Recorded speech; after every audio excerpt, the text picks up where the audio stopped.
Welcome to the Queer Witch Project, your resource for all things queer and witchy. I am Damona Peacock, a fabulous, non-binary, neurospicy, ordained queerdo with a fascination for everything symbolism, cycles, and patterns. And I am Moonkittee, a queer femme poly kitchen witch and a proud geek. Today's topic is queer rites of passage. Yay! Rites of passage. Yes. So, Damona, what do you mean when we say queer rites of passage? Or what do you think when we say queer rites of passage? Okay. Rites of passage. Mm-hmm. Just define that Okay. first and foremost, and then we'll get to the queer part. But a rite of passage is kind of a ceremony or an event that marks an important stage in someone's life, especially with big life event type Mm-hmm. things such as birth, puberty, marriage, and death. The big boys. Right.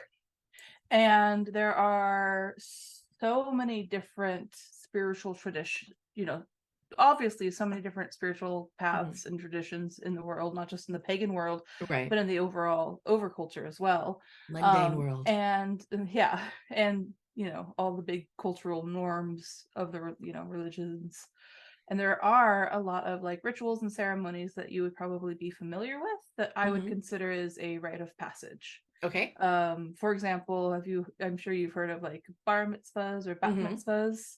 Yes. That is a rite of passage, I believe, for the Jewish culture of into adulthood. Quinceañeras.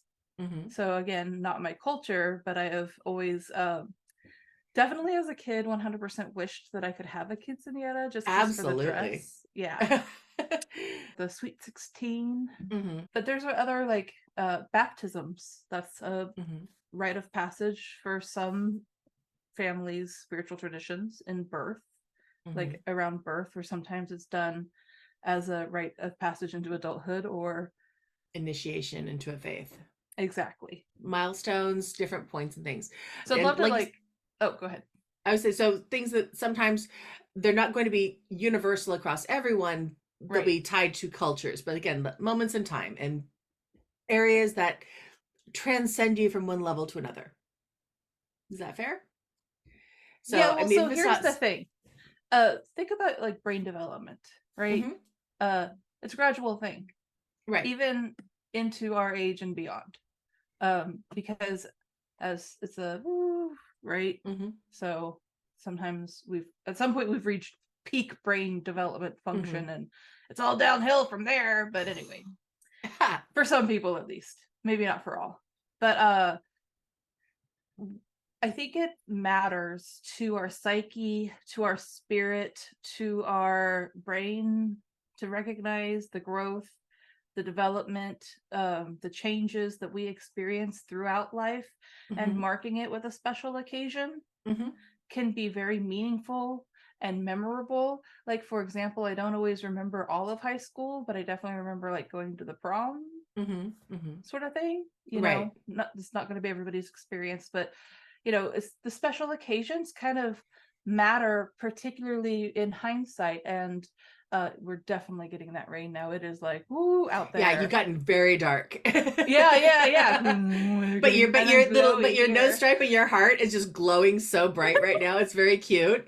But yeah, it's like so again, for those of you who are watching this on the YouTube, the Yeah. rain has hit Damona. We're again in January, February area. It's rainy, it's wet. Well, sorry Pardon for me. my ethereal glow, but But yes, oh, so yeah, okay. So Damona I just think it's is sneakily glowing right now. yay. I think it's really important for our mental development, our growth, our spiritual development to be able to mark these big life growth transitions Absolutely. in some way or another. Yeah, so And culturally and spiritually, a lot of people already do these things. They don't even realize it. Or, sometimes we don't get these things and then we feel we didn't realize we missed out on something. And there are ways to, rectify that. Like maybe give your inner teenager the party that they never had, the birthday party they never had. A right. birthday party could be a rite of passage. When we're talking about like rites of passage, again, we kind of got the feel of what it is. And I love the fact that they aren't just faith-based They're also secular. So again, it's your birthdays, your anniversaries, things that mark a specific kind of thing. And there's a scope to rites of passage as well. I guess if we're talking about I guess maybe there's a scope to celebrations that celebrate rites of Hmm. passage, because we have They're the key. memory makers Yeah, we have big moments. ones as we have little Yeah. ones. We may Yeah. celebrate our birthday every year, but we're going to celebrate our 21st birthday or our Christmas. 18th birthday Yes. more than in a different way than we would say our 8th. 100%. So unless it's your golden birthday, which is a whole Mhm. other thing, because my kid was born on the 8th day of the month that he was born in, and Mhm. yeah, when he turned 8, it was his golden birthday. Right. The golden birthday is that you basically turn the age that you're the day that you were born is. So Mm. like for me, mine was I was born on the 30th of the month that I was born in, and so when I turned 30, that was my golden birthday. Oh, okay. Yeah, see, I was the 6th and I was 6, so I would not have remembered Right, that. right. See, yeah, So yeah. You got never heard that term before, actually. robbed of your see, I and was robbed. now one of these days we're gonna have a golden birthday for your inner 6-year-old. I'm We're just going to have saying to. we're gonna have to do it. Yeah, yeah. Um, so there's these major, kind of major life events, and then there's Mhm. all kind of things that kind of I think go under into that category. So the right to birth. Mhm. So rites of passage to birth, baby showers, Mhm. pregnant mama blessings, Mhm. just kind of, or any kind of rituals that are tied into welcoming new life, and Mhm. is a right to birth. Baptisms often happen sometimes for some cultures at that point. And then I think birthday parties, like I think we have a right to celebrate, like, hey, this is the day that my ass greeted this world. Mhm. And I'm happy I'm here, and I want all the people that are happy that I'm alive and was born on this day to do something fun with me, because hey, we deserve to be celebrated. Mhm. So I think that those are some important birth, uh, and then the the next after birth would be like the right to adulthood or puberty, Okay. which I think is really fascinating, because I was recently listening to a dark history podcast on Mhm. YouTube, and she was talking about Little Riding Hood and all of the different iterations of that story. Mhm. But the one thing that was always in common of the different iterations is the red garment that Good. she wears, the Okay. red hood. Do you know what that symbolizes?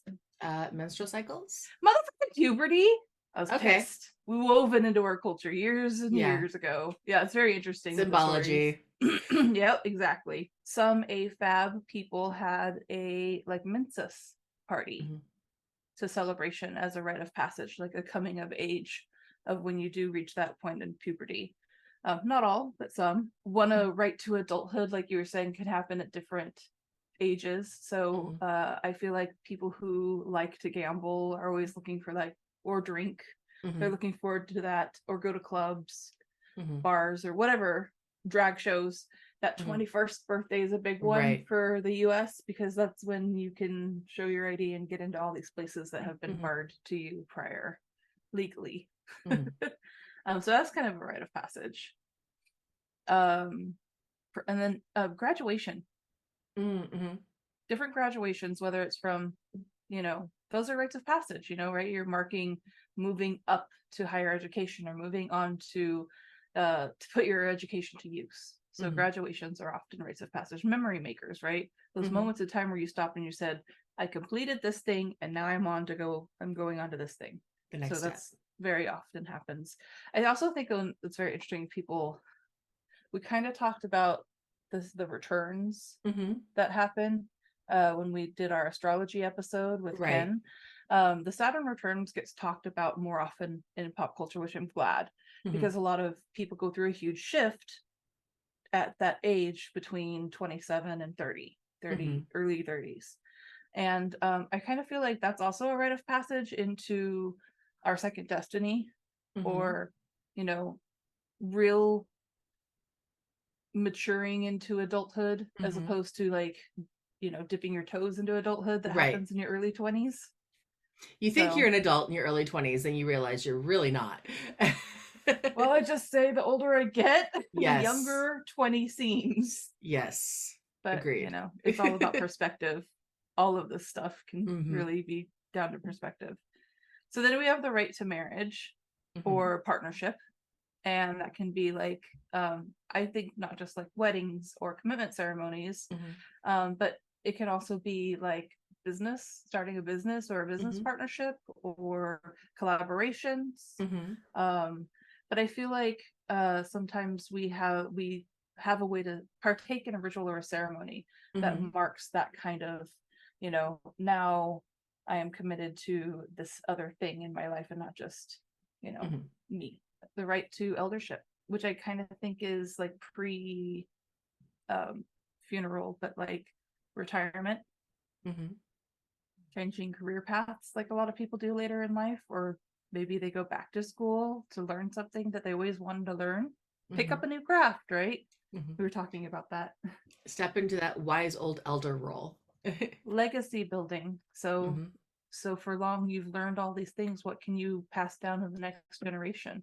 What Hmm. wisdom, hard-earned wisdom, do you want to help people possess without the hard-earned part? Hmm. What are you going to pass down? Legacy building. So Hmm. that's the right to like eldership. And then there's the right to ancestorship. And Okay. that's where we get into our funeral rites, which there are so many different traditions when it comes to burials and Hmm. funerals. um, Wakes, celebrations of life, legacy preservation, where, something is passed down, Hmm. inheritance or heirlooms Hmm. or wisdom. Yeah. So those are Okay. like kind of a broad overview of like this whole idea of what rites of passage could be. So those are some of the secular rites of passages that you've talked about, the different things that kind of are universal across everything. What are some rites of passage we have as pagans or those who follow an alternative spiritual path? Witchy rites of passage, Witchy if rites you of will. passage. Exactly. Um, yeah, because I talked about over culture, Hmm. very common ones that you hear about. But well, so the first one I think about is people who go through a confirmation or an initiation into Hmm. a tradition or under a particular teacher. So they have a particular tradition that they want to be a part of or a group that they want to join, and they will commit to learning from them or learning their specific traditions, or Hmm. eventually maybe even initiating into, becoming a part of that. So that's like the first one that just pops up in my brain. That's probably one of the first ones I was introduced to Hmm. as a pagan. And One of that's the big interesting because ones. I never did initiation of into a particular faith. So I have the opposite thing. So I've never actually done that particular Mm-hmm. one. But I do have when someone handed me a book on magic the first time, Right. which It's got that me aha studying and moment. knowledging. Yeah. Yep. Like, oh, I forgot that this stuff makes sense, and I didn't know this stuff until, Hmm. but now it's bringing up that inner knowing. Right. Oh, yeah. Or sparking the inner curiosity into, hey, this is fascinating. What's more? What else can I learn? What's Or the first time you connect to like a tree spirit or an animal spirit Mhm, or a rock or gem spirit, like when you mhm, just really just feel the presence of another living and or, you know, piece of matter, piece of earth, and mhm, you realize that it has an energy all of its own and it can speak to you, or other people's mileage may vary, but mhm. some people have experienced that, like some people being me.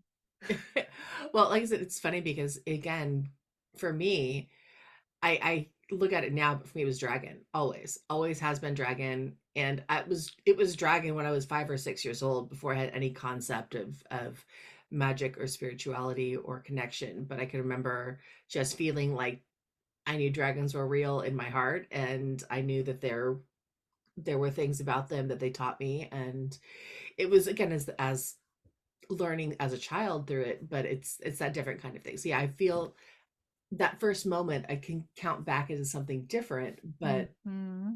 but not really.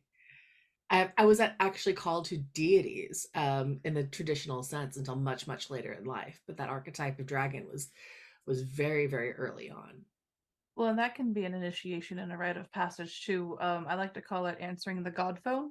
Mm-hmm. I kind of think of like threads of spirit or these ideas, these telephone lines that we have that kind of go up into the collective unconscious and then the spiritual consciousness, collective consciousness. And the God phone will ring for people, and you're just like, I know spirit has a message from me, and it's coming through the flavor of Hecate, Mm-hmm. because I just keep seeing keys everywhere or crossroads symbology everywhere, and so sometimes people are like, okay, some spirit or archetype or dragon is calling, and you better pick up that phone because they have a message for you.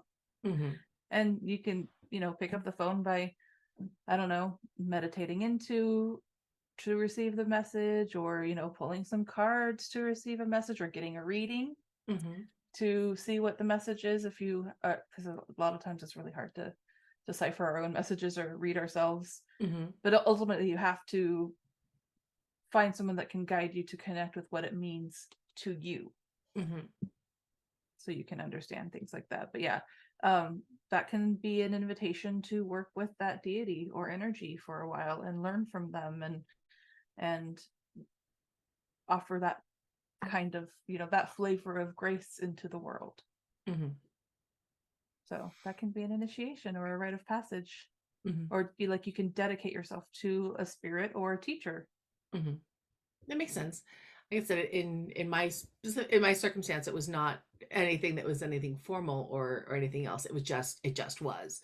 Mm-hmm. It was just there and it just was. But I do feel I like am dragon, hear me roar. yeah. And then suddenly I was going to school where the mascot was the dragon. I was born in the year of the Oh, dragon. It and just you're kept fiery repeating. And Sagittarius. yeah, that kind of energy, all that, just things just kind of kept accumulating. Mm-hmm. It was always like an ever present, you are there. Not that, hey, here's these things that you have to do or I crown you. Though I do have to say I had a very interesting first spirit journey where I finally met dragon, and it was an amazing interesting experience. And it was and again, this is a side topic, I know we do this all the time, but I did my first truly meditative spirit journey, and walked through, met dragon, and I felt them give me wings. And then I felt the timing of the thing ending. And we had gone on such a journey. I'm going, oh my God, I can't get back. And the dragon was like, literally, I just gave you wings.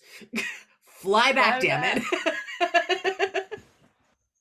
I love it. That's hilarious. Because But I there's once, different things. But again, that connection to the God phone, connection to spirit can happen at different yeah. points in time in different moments. I had another one when I was at Burning Man last year. It was the super moon in August, so it was the Mm. double moon, the blue moon, crazy experience. And we were out dancing, and I just was, the moon goddess was like, hello, you need to do some few Mm. things. And she was just riding me all night, and had some really interesting, amazing connections with people, just sharing her blessing with others. And I was just the conduit Yeah. for it. So it's really cool to feel Doing your that. And thing. I think as pagans we feel that. And again, as non-secular folk, you can also feel that in Yeah. different experiences. I think it comes through in a different way when you are not feeling witchy. Because again, there were, again, growing up Catholic, growing up in a religious tradition, there were still moments where I felt like I was being called to do something. It was just being called through a different lens that I could understand Mm-hmm. at the time. Mm-hmm. I understand that. Yep. It So was what was available versus what you would have mhm. chosen had you Yeah. known. Yeah. Same. um So I also wanted to talk about initiations and ordination, and the Okay. fact that you can. You said you've never done that with a group, but I also believe that there is merit to self ordination and Hmm. self initiations Hmm. and solo witchery paths. Hmm. We are, of the rebellious nature, Yes. where we do kind of push back from the mainstream and do our own thing, and even maybe rebel against the ancient spiritual neo-paganism traditions of the 60s and 70s, because Right. some of that stuff was appropriated or Hmm. stems from certain not so pleasant Right. origins, and we've learned better and know better. So uh I do believe that there is a lot of merit to making a dedication to yourself to be Mhm. on your spiritual path Right. and to not let anybody be the keeper of those keys other than you, Mhm. between you and spirit. Exactly. Yeah, that makes sense. And again, it's fascinating with that idea of learning as walking the solitary path that I have, um, for a number of different reasons. One, that I was hiding who I was for many years, and then also for Mm, just not broom having closet. yes. But the not having easily accessible teachers other than through books. But I've always been, Yeah. again, I take that as Dragon's influence, is that hoarding of knowledge, Mm, as learning. That is the primary way I learn, is through different books. But I tried going, oh, maybe I'm Wiccan because Wiccan sounds cool. Then I would read about going, no, this doesn't quite fit what I want, or maybe I'm this. And just, I've been curious about initiations and other traditions, but yeah. each time I think about it and I'm ready to go, hey, maybe I want to, I get this sudden, like, wrongness, like, no, Mm, you aren't meant to find your own path. You are not meant to follow the traditions of other people. And it's just that weird kind of connection thing, that's my own internal deity speaking to me as I'm I pulling love through, with not any knocking anyone who follows other traditions. I think there are it's some great for the amazing people that it paths. works for. Yes, Yes. it's amazing. We have It's just friends not like the Ken on path the that unnamed path, and others who follow the Black Rose path, which was very intriguing and interesting, and all those other things that sound really fairy cool. has always kind of been Yeah, tempting. it's been very tempting, but it doesn't. When I try to start digging into what that would mean, it's like there are immediate roadblocks put in front of me Not every for time I you. try to dig into a organized path of some sort. It's funny that you say that because I've only the only initiations and ordinations I have been through are the ones that I have initiated myself. Mm-hmm. Not to say I haven't studied under done work with groups, been taught by group leaders, and was pushed towards initiation, Mm-hmm. but I resisted because group dynamics, man. That Mm-hmm. I'm not gonna get into the drama of it all, but let's just say that the group itself had a shadow aspect that was probably not, it was best that I didn't, you Mm-hmm. know, but I was being pressured into it. And that was immediately like my inner rebel was like, there's something not right here. Mm-hmm. You told me that you have to complete steps A, B, and C. And then steps D is the initiation. But now you're telling me that because I'm somewhere stuck in the middle here, you're going to just like waive all of these requirements and just initiate me anyway. And then I was like, no, we're not going to cheat something like that because that's a Mm-hmm. big commitment. Mm-hmm. And then I walked away. I ended up walking away from that group, and I'm not sorry about it because I kind of Mm-hmm. look back and I'm like, yeah, they were kind of culty. Mm-hmm. Because if anybody left the group, you kind of weren't supposed to or allowed to talk to them and be friends with them anymore. And I was really young, just Mm-hmm. so you Oh yeah. know. Oh yeah. Learn this is how I learned better. Mm-hmm. And then once I left, anybody who was still part of the group wouldn't talk to me or have anything to do with me. But and we went, you know, you've left a cult when after you leave, all of the people who left before you are there to like kind of you can reconnect with them and you talk to Mm-hmm. them and we unpack like the trauma of it all and we're like, oh my god, that was a cult. Mm-hmm. But yeah, the pressuring people into making commitment because like I think for me spiritual work is about attuning and aligning with my higher self and Mm-hmm. not letting anybody take that power away from me. Mm-hmm. So I am much like you in the sense that I kind of resisted getting roped into somebody's their own take or Mm-hmm. viewpoint and continuing on the path that feels right for me, whatever that ends up Mm-hmm. looking like, and definitely drawing from and learning from all kinds of different traditions and Mm-hmm. teachers and Yes. poets and authors and speakers. But I'm a seeker of Mm-hmm. spiritual wisdom. I do not commit to one path. Yeah. That's not who I was born to be. Mm-hmm. It's all Yeah. that stuff in Gemini. Nope. So yeah. So yes, self-initiation, Mm-hmm. heckin' valid if you ask me. Makes sense to me. I mean, and even with the thing is walking the solo paths, as we both have, we've still come together. Oh with other yeah. people who are on different traditions to create our own rituals. I think of Yeah. youth rituals we would do at Pantheacon, and even just other connection rituals we've done as smaller groups. And Hmm. it's really fun because, at least, and interesting to me, because we are all walking separate paths, but we are walking them in tandem. And our paths are each different, but we're together as we're doing it, and we can share that same energy.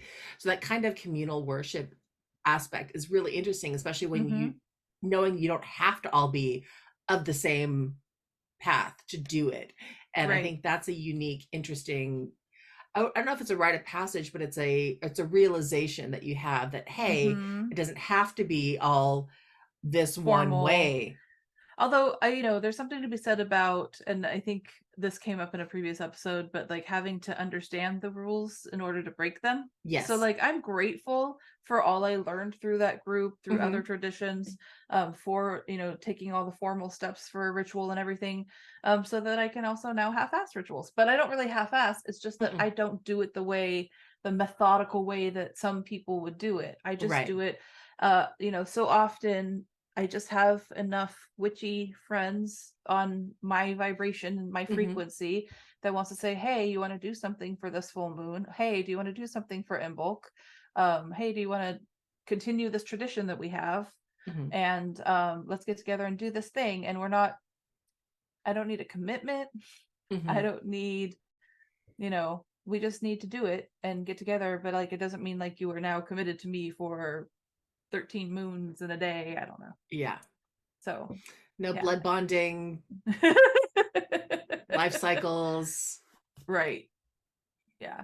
Nothing that you saw in The Craft in the Exactly. 90s. To just age myself a little bit. My wife, side note, had never seen that movie. And yes, and I'm like, I'm going to give you the inner teenage experience that you missed Thanks. out on, and we watched it together. So yeah, Good. that was fun. That That was a blast from my past, I'll tell you what. yes, that one, and my partner watched Practical Magic a few years ago for the same reason. I haven't seen that one since it came out, like since years and years ago. So I was like, I kind of want to rewatch it now that I'm older because I think I might appreciate it more. Yeah. I see myself as Sally so much in that movie. And I don't My even know the journey and everything else. So characters, so I'll have to go watch now and Sandra see. Bullock's character, yeah, Oh, okay. in there. But yeah, it's good. Anyway, again, tangent. Back to what we were talking about. Rites of passage. Okay, so we've talked about secular, Mm-hmm. global rites of passage Mm-hmm. as humans in this in the US culture, basically. We've talked about pagan rites of passage. Well, let's talk about queer rites of passage. What Yes. are some of those things as queer folk that we go through, similar types of experiences that can be Mm-hmm. considered a rite of passage as a queer person? Shared experiences that, Hmm. a lot of queer people can relate to. Not all necessarily, everybody's Right. mileage varies, but so I kind of went on a tangent thinking about what a queer person's rite of passage would be, and I kind of made a little bit of a list. But Okay. the first one I thought about maybe for my childhood, but I know a lot of other people go through this as a child, especially if you were queer and didn't know it, or did know it but didn't know how to express it, or Hmm. knew how to express it but was told to suppress it, and that's bullying. Hmm. So unfortunately, in this culture, in this day and age, a lot of the first queer rite of passage as a child is to survive bullying by Hmm. peers, family, friends, Those of us who felt outside. othered. Hmm. Yeah, I it could have been the neurospicy brain that I didn't know about back then, but I had such a hard time making friends until I was a little older. Hmm. I just I was painstakingly shy. I really didn't talk a lot, and it was so hard. So I didn't like develop socially at the same rate as my peers. Hmm. Yeah. So I got bullied a lot for that. But the Hmm. thing is that I learned in therapy is that school was not the only place I was bullied. Right. Yay. I was primed for it because it happens at home. It happened at home a lot. So Hmm. not to trauma bond on the YouTube too terribly much. But yeah, so unfortunately a queer rite of passage is learning to be yourself, um, when fitting in is so important, and you know that you Hmm. don't. Right. Finding your authentic self, or learning to recognize things about yourself and not having to conform, not Mm-hmm. having to fit in, but just being like, sorry, this is who I, you're not sorry. Sorry, not sorry. We're not sorry. We're Mm-hmm. not making ourselves an apology, but like, Right. I am not going to change who I am to make you comfortable. Mm-hmm. I am human. This is me. I think that's kind of a rite of passage that I feel like our youth is accessing at a Mm-hmm. younger age than Yes. people of my generation did, Mm-hmm. which gives I me so agree. much hope. So much hope. And I think there's levels of that one, because I can think of points in time where as 18 19 I was doing that.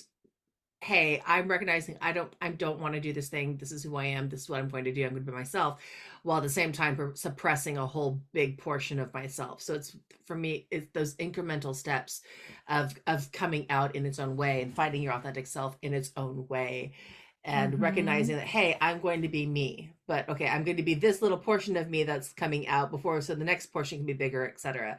And that can take Yeah. decades. Yeah. That's growth. Hmm.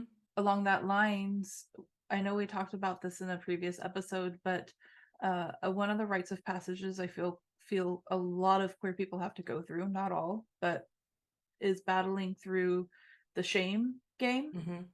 or getting past the societal or familial or religious Hmm. norms that you were brought up, that you know that Right. you don't really, mm, mm, not my thing. But then you feel ashamed of for being ashamed of yourself, or you were Hmm. taught to be ashamed of yourself, and not everybody was, but a lot of people are. Hmm. And being able to recognize that was taught, it was something that you learned, and things is not inherent in you.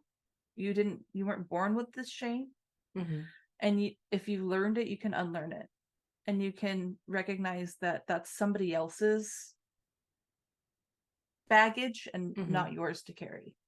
And I do Right. feel like there's a lot of queer people that have to go through that rite of passage.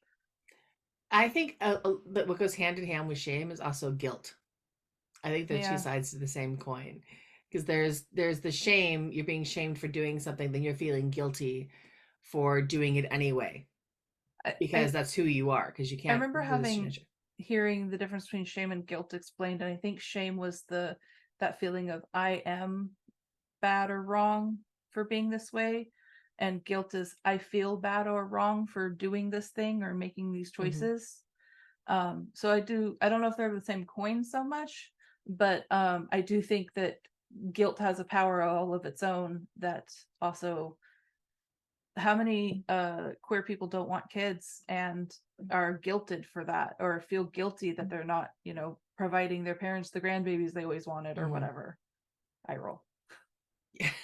I don't feel like anybody should ever be obligated to breed, but at the same time, Yeah. if they want to, they should Hmm. be able to, and not Hmm. have that also gatekeeping with that. But that's a Right. whole other ramble. I think the biggest thing that is communal to all queer folk is that idea of coming out. At 100%. some 100%, that's almost a universal. If you're a queer person who has come out, you've had that experience of coming out. Yeah, that is um 100% a very common queer rite of passage. And honestly, it's entirely possible that not all our listeners have gone through that one hmm yet, you know? And if you haven't, that's okay. hmm You will and that. blossom in your own time, and it's a process. And I know that rejection is really scary and Hmm. a very real possibility. And if I had anything to say to, my inner youth, or any Hmm. youth out there, is that yes, in life we're all going to experience rejection, and maybe because at the core somebody can't accept who we are in our authenticity. Um, but in turn, you will, stepping into your authenticity, Hmm. you will find your way to so much found Hmm. family, found friends, found relationships that are healthy and rewarding and accepting and affirming. Hmm. And remember, you can come out to yourself as well in that first step. You don't have to come Yeah. out to anyone else, but coming out and acknowledging it for Mm, yourself is that's that so first step. powerful. Hmm. Of Such a big, recognizing, hey, I maybe not be who everyone else thinks I am, or I may not yeah. be this thing, Mm-hmm. and acknowledging it and allowing yourself the space to be who you are. I love that so much. So after coming out, Hmm. and you are looking to connect, one rite of passage I feel is like queer coding yourself. Hmm. Like, what does it mean to be visibly queer? What does it mean to take up space in a world Hmm. where a lot of the culture is anti the idea of you? What does it mean to have the courage to dress in a way? Which way would you dress? To kind Hmm. of signal to the other peacocks in the room. Are you a friend of Dorothy's? Honestly, it's really funny as we're talking about this right now with being visibly and vulnerably queer. You definitely have much more of that persona right now, whereas I am fully in cozy witch mode. So I'm comfortable, and I my makeup is minor, my Oh, hair is like whatever, and my only real uh coding for queerness is my pride flag Doja in the back Cat. room, and my witchiness is my hierophant card. So I know that right now, theoretically, I could pass as straight, I could pass as everything else, and or something else of these stereotypical normie, whatever that may be, even though knowing inherently I am not. um if you look closely, you'll see my nerd popping out with my Doctor Who over here. I have all my Agent Carters up over here and my villains poster, but still, it's very I interesting just to got my see that we drag think on of today. we think of these ideas of what we assume is queer, but Mm-hmm. what that assumption is not always necessarily what it actually is. Oh, 100%. Again, we also used to have once talked about is it an archetype or a stereotype sort of Hmm. thing. Yeah. Right. And yeah, what does it even mean to dress queer or Hmm. signal queer? Some people it's a hanky signal. Hmm. They're in the history of queerness, people had to be a lot more subtle or DL. Hmm. It wasn't always legal. Hmm. Um, but I will say that people who dress in a way that is rebellious towards gender norms to Hmm. me is queer coded. Androgyny can be queer coded for me, Yes. and also like yeah, Hmm. tasty. The fun colored hair, the Hmm. exuberant draggy makeups, but so much of queer culture is also getting appropriated into mainstream that is it even queer Hmm. coded anymore? I But I know. also do believe in saying, and if you can be a voice and a face and humanize Hmm. yourself to the world and say, I am a queer person, I am here, I exist, Hmm. and all those who are as well are allowed and invited to live and exist and be a part of life. Hmm. um I feel like it is a vulnerable position to put yourself in, and it does take a courage, but it's like shining a lighthouse Hmm. for the inner child in us and all those who struggle similarly to feel safe to be Hmm. themselves. So I Yeah. feel like putting myself out there visibly queer, going out Hmm. with my queer family that's obviously very queer, Hmm. unashamed and loud and proud. And I don't always feel safe doing it, but Hmm. I'm grateful to have the privilege to do so. Hmm. And I want that for everybody. Yeah, absolutely. Same. I love going out when with my partner when she is fully able to express herself and The be herself, or bananas. in cosplay and everything. It's really amazing to be out there. And again, it's just, this is who I'm with. This is who I love. It doesn't matter what it may be. And I do love and I appreciate that. And again, I want to be even that subtle variant, a sudden subtle subversion, if nothing Mm-hmm. else, because now I work primarily from home. As you can see from the office I'm in, even when my background is blurred, you're not going to blur the pride flag. you're still going to see what it is. So even in formal meetings, informal Mm-hmm. giving presentations to people across the state, as is part of my job, there is always something that is, my queer flag is out, it's there as that kind of subversive note saying, hey, you are here, you are safe, and I'm not going to be ashamed of who I Mm-hmm. am, even though I may not look like what you think a gay person or a queer person should look Yep. like. Because we're just all human and we look like Exactly. all kinds of different things. Mm-hmm. I know, I think I've talked about, at least I think I've talked to you about it before. I don't know if I talked about it on the podcast before, but there are gay farmers that I follow on TikTok and I love Yes. them so much because you just don't think about like the queers being farmers Mm-hmm. just because the way like the political landscape looks these Mm-hmm. days. But they're like the most delightful humans and they Yes, I share their started farm following animals. them. I know. The trans duck. The trans duck. I Oh my mean, God. the trans goth duck is just everything. Yes. Everything. I'm so glad I roped you into that one. Yes, I'm very grateful. And I'm glad the Other same thing, like the drag queen I talked about before, same thing with that idea of drag queens shouldn't have mustaches, or they should be overtly femme, or they should be internal and in dark shady clubs, not out mm-hmm. in nature. And I love that Yes. kind of that Pat playing with Pat it, the observant Patagonia. Patagonia. Yeah. Yeah. Oh, I love her. Yes. Yep. All of that. Speaking of drag, your first time in drag is Hmm. a queer rite of passage, Oh yeah. or your first time dressing in a way that queers the gender, that in a way that you've always, that affirms your gender identity in a way Hmm. you've always wanted to. Like that's a rite of passage, Hmm. you know. Your first time at a gay bar or a pride event. Hmm. That's a huge, I think, rite of passage where you walk in and you're like, I'm not alone. I found my people. I have community. Hmm. That's very liberating. Hmm. Very much. So I think of all of those things as queer rites of passage. Hmm. One thing I want to say is a lot of our queer ancestors were taken too soon Hmm. due to the AIDS pandemic. Hmm. And we need to be listening to the voices of the queer elders that we do have. Hmm. And we need to be learning the history. And as some of us, I don't know who, but some of us age into becoming the queer elders, start mentoring the next generation. Hmm.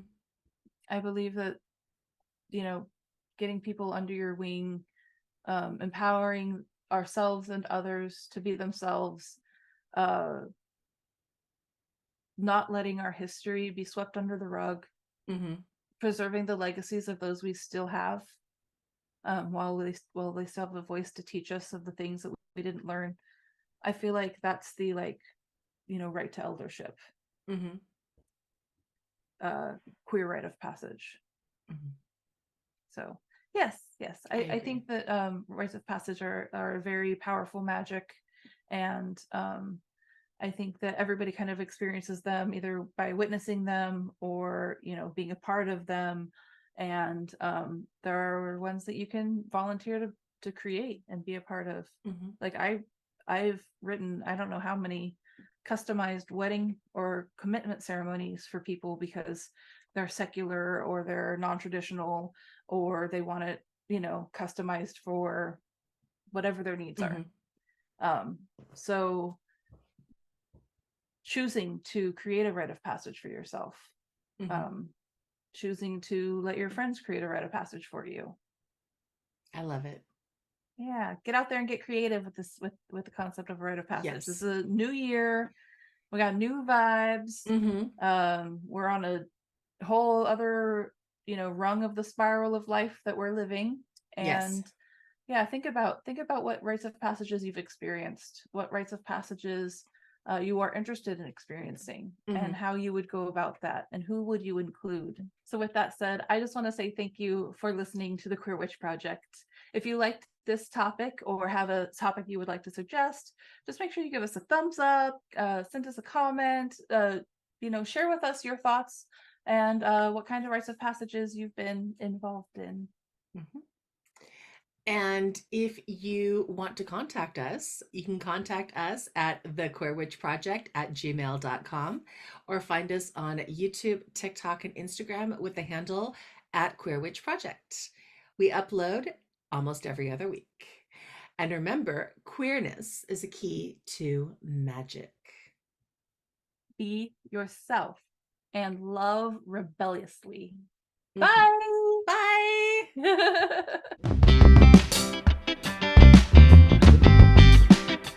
Welcome to the Queer Witch Project, your resource for all things queer and witchy. I am Damona Peacock, neurodivergent, spicy stuff and things, because we're going to start over.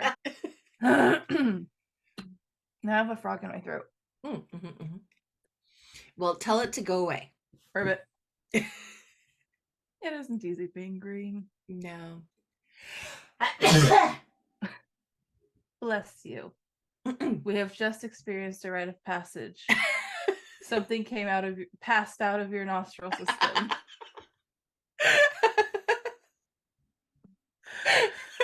I love you.